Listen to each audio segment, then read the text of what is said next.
ওকে, তো আমাদের আজকের লেকচারের 2 নম্বর প্রশ্নটি হলো যে রুদ্ধতাপীয় রেখা সমষ্ণ রেখার চেয়ে অধিক খাড়া কেন? অথবা এভাবে প্রশ্নটা দিতে পারে যে সমতাপীয় পিভি কার্ভ অপেক্ষা রুদ্ধতাপীয় পিভি কার্ভ অধিকতর খাড়া কেন?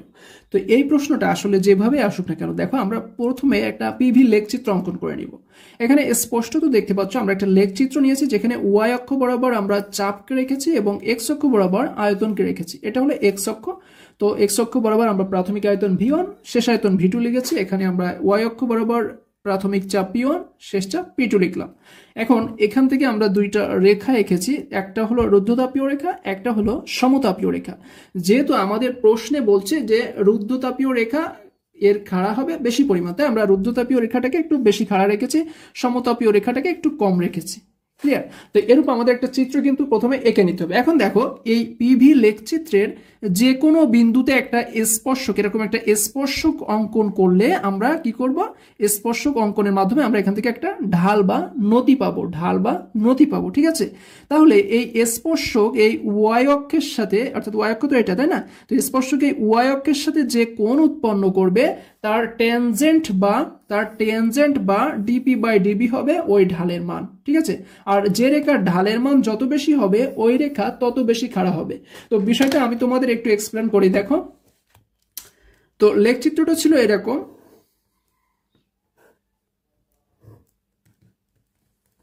এরকম লেখচিত্র ছিল, তাই না? তো একটা ছিল কি সমতাপীয় আর একটা ছিল রুদ্ধতাপীয়, যেটা একটু বেশি খাড়া।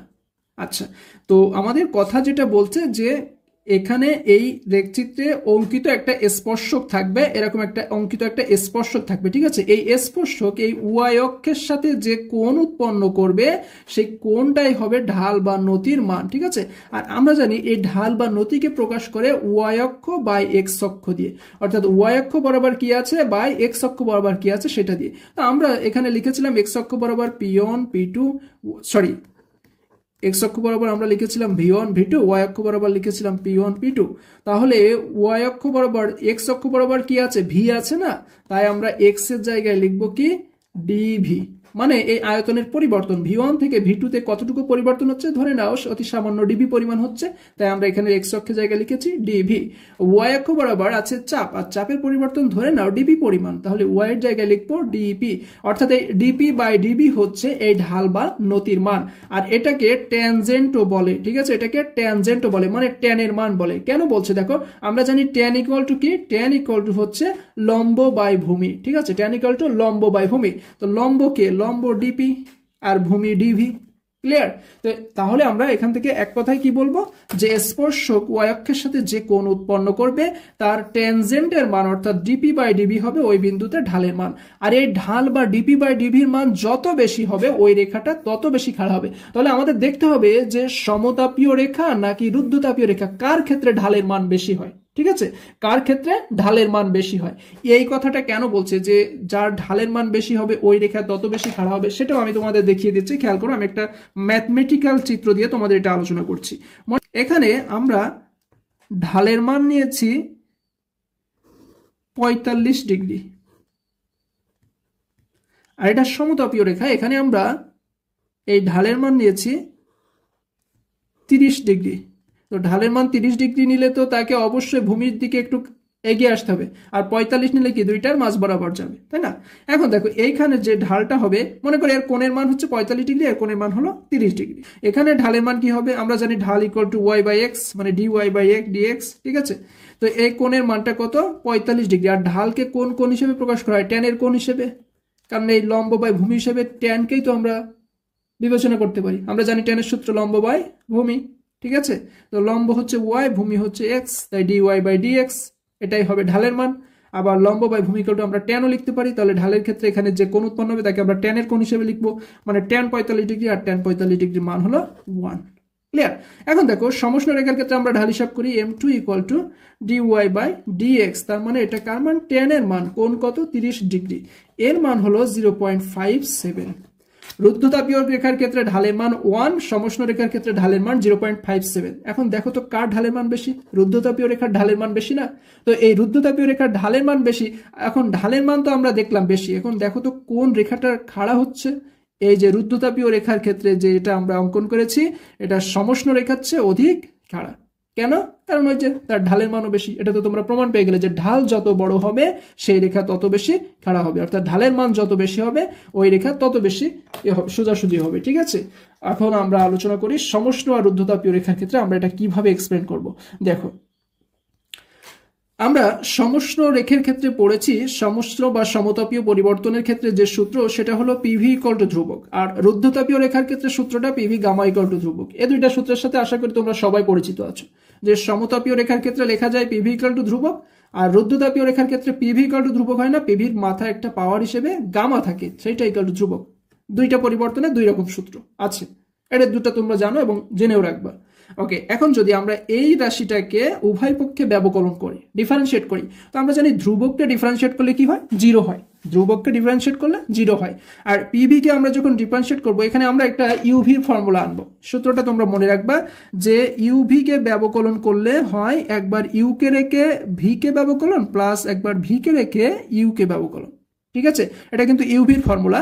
ইউভি কে ব্যবকলন করলে একবার কি করতে হয়? ইউ কে রেখে একবার ভি কে করতে হয় প্লাস একবার ভি কে রেখে ইউ কে করতে হয়। তো ইউ কে রেখে যখন আমরা ভি কে করবো তখন ডিবি হবে, আবার ভি কে রেখে যখন ইউ কে করবো ডি ইউ হবে। তো এই ফর্মুলাটাই আমরা এখানে প্রয়োগ করছি। পিভি কে ধরে নাও ইউভি, তাহলে একবার ইউ কে রেখে অর্থাৎ পি কে রেখে ভি কে করো, মানে এই ভি কে করলে কি হবে? ডিভি বাই ডিভি, কারণ এখানে কিন্তু ব্যবকলনটা হচ্ছে কার সাপেক্ষে? ডিভির সাপেক্ষে। যার সাপেক্ষে হয় তাকে নিচে রাখতে হয়। ঠিক আছে, ওকে, যাকে করতে হয় তাকে উপরে নিতে হয়। যেমন পি কে রেখে ভি কে যখন করবা ভি উপরে থাকবে, অর্থাৎ ভি কে করলে হয় ডিভি। আবার এই ভি কে রেখে যখন এই পি কে ব্যবকলন করবা ডিভি উপরে রাখতে হবে। ক্লিয়ার? নিচ লাইনে দেখো, এই ডিভি সাপেক্ষে ডিভি কে ব্যবকলন করলে তার মান হয়ে যায় 1, সেই 1 এর সাথে পি গুণ করলে হয় পি। ওকে, এই লাইনটাতে এইটাকে আমরা এই পাশে লিখেছি v dv by dv equal to 0। আচ্ছা, এখান থেকে আমরা জাস্ট এই প্লাস পিটাকে আমরা ডান পাশে নিয়ে গেছি, তাহলে প্লাস পি ডান পাশে গিয়ে মাইনাস পি হয়ে যায়। ওকে, এখান থেকে আমরা ঢাল ডিপি বাই ডিভি কে আলাদা লিখেছি এবং ভি কে ডান পাশে নিয়ে গেলে ভি ডান পাশে গিয়ে ভাগ হয়ে যায়, অর্থাৎ মান হয় মাইনাস পি বাই ভি। এটাই হলো সমষ্ণ লেখের ঢালের মান। সমষ্ণ লেখের ঢাল হচ্ছে ডিপি বাই ডিভি, যার মান হলো মাইনাস পি বাই ভি। এটাকে আমরা 1 নম্বর দিলাম। এখন দেখি রুদ্ধতাপীয় রেখার ক্ষেত্রে কেমন ঢাল হয়। আমরা জানি রুদ্ধতাপীয় লেখের সমীকরণ PV gamma equal to constant. যখন ব্যবকলন করবা কনস্ট্যান্টকে ব্যবকলন করলে 0 হবে। আবার পিভি গামাকে যখন ব্যবকলন করতে যাবা তখন ইউভি এর ফর্মুলা প্রয়োগ করতে হবে, মানে এটা ইউ এটা ভি। ঠিক আছে, আবার দেখো ভি এর সাথে কিন্তু পাওয়ার হিসেবে গামা আছে, মানে উভয় অংশটাই কিন্তু ভি এর অংশ। ক্লিয়ার? তাহলে একবার আমরা পি কে রেখে ভি কে করবো, তো পি কে রাখলাম, ভি কে যখন আমরা করবো, যদিও ভি উপরে লিখতে হয় বাট আমরা সেটাকে ব্র্যাকেটে লিখেছি। যার সাপেক্ষে করতে হয় সে নিচে থাকে। কার সাপেক্ষে হচ্ছে? ডিভি এর সাপেক্ষে। ডিভি কিন্তু উভয় ক্ষেত্রে নিচে থাকবে। কাকে করছি? এখানে পি কে রেখে ভি কে করছি, তাই প্রথম ক্ষেত্রে ভি কে আমরা উপরে রেখেছি, তারপর যখন ভি কে রেখে আমরা পি কে করবো তখন ডিপি কে উপরে রাখবো। ওকে, নিচের লাইন খেয়াল করো, আমরা এখান থেকে কি করলাম? জাস্ট এই যে v gamma dp by dv কে এই পাশে আনলাম, মানে এই পাশে প্রথমে লিখলাম আর এই অংশটাকে এই লাইনে লিখলাম। তো এখানে কি হয়েছে খেয়াল করো, পি যেভাবে ছিল সেভাবে আছে, শুধুমাত্র এই ভি গামার একটা সূত্র হয়েছে। এই সূত্রটা আবার কোথায় পেলাম, তাই না? দেখো, d d x of x n এর সূত্র হলো n x n minus 1। X n কে ব্যবকলন করলে এন এক্স এন মাইনাস 1 হয়। এটা মনে রেখো, ব্যবকলনের সূত্র কিন্তু এটা। তাহলে দেখো এখানে আমরা কি করলাম, এখানে ভি গামাকে ব্যবকলন করবো, তো ভি কে ধরে নাও এক্স আর পাওয়ার গামাকে ধরে নাও পাওয়ার এন। তাহলে এক্স এন কে ব্যবকলন করলে হবে এন এক্স এন মাইনাস 1। আশা করি তোমরা বুঝতে পেরেছো। ওকে, নিচের লাইনে খেয়াল করো, আমরা এখান থেকে কি করলাম, এই প্লাস অংশটাকে ডান পাশে নিয়ে গেলে ওই অংশটা ডান পাশে এসে মাইনাস হয়ে যায়। তো গামায় আছে, প্লাস চিহ্ন মাইনাস হয়েছে, পি পি আছে, জাস্ট এই ভি গামা মাইনাস 1 কে আলাদা করে দিয়েছি, মানে ভির সাথে একবার পাওয়ারে গামা আসবে আর একবার ভির সাথে পাওয়ারে মাইনাস 1 আসবে। ঠিক আছে, দুইটাকে আমরা এভাবে আলাদা করে দিতে পারি। ওকে, নেক্সট লাইনে খেয়াল করো, এইখানে ভি গামা আছে, এইখানেও ভি গামা আছে, তাহলে দুইটা ভি গামা আউট হয়ে যায় দুই পাশ থেকে। এখানে থাকে ডিপি বাই ডিভি, এখানে থাকে minus gamma P V inverse 1। V inverse 1 মানে 1 বাই ভি, ভি ইনভার্স 1 মানে 1 বাই ভি লেখা যায়। তাই দেখো 1 বাই ভি কে আমরা 1 বাই ভি না লিখে পি বাই ভি লিখেছি একসাথে গুণ করে। ওকে, পরবর্তী লাইনে কি করলাম, আমরা এই মাইনাসকে গামার সাথে না রেখে পি বাই ভি এর সাথে অ্যাটাচ করে দিলাম। এটা কেন করলাম, কারণ এখানে আছে 1 নম্বর সমীকরণে একটা মাইনাস পি বাই ভি আছে, ওরটার সাথে কানেকশন করার জন্য আমরা পি বাই ভি এর সাথে মাইনাস কানেক্ট করে দিলাম এইখানে না রেখে। ওকে, এখন দেখো তো এই মানটা কিসের মান? এই মানটা না সমষ্ণ লেখের ঢালের মান। আর এইটা কি? এটা না রুদ্ধতাপীয় লেখের ঢাল। তাহলে আমরা লিখতে পারি না এই রুদ্ধতাপীয় লেখের ঢাল ইকুয়াল টু এই গামা গুণ এটা কি সমষ্ণ লেখের ঢাল। তাহলে রুদ্ধতাপীয় লেখের ঢাল ইকুয়াল টু গামা গুণ সমষ্ণ লেখের ঢাল। ক্লিয়ার? ডিপি বাই ডিভি এখানে রুদ্ধতাপীয় লেখের ঢাল ইকুয়াল টু এই গামা গুণ মাইনাস পি বাই ভি আবার কি সমষ্টি লেখের ঢাল। তাহলে দেখো এখান থেকে কোন বিষয়টা ক্লিয়ার হয়ে যাচ্ছে যে রুদ্ধতাপীয় লেখের ঢাল সমষ্ণ রেখার ঢাল অপেক্ষা গামা গুণ বেশি। তার মানে রুদ্ধতাপীয় রেখার ঢাল যা হবে সমষ্ণ রেখার ঢাল তার থেকে গামা গুণ, সরি কতটা ভুল হয়ে যাচ্ছে, সমষ্ণ রেখার ঢাল যা হবে তার থেকে গামা গুণ বেশি হবে রুদ্ধতাপীয় রেখার ঢাল।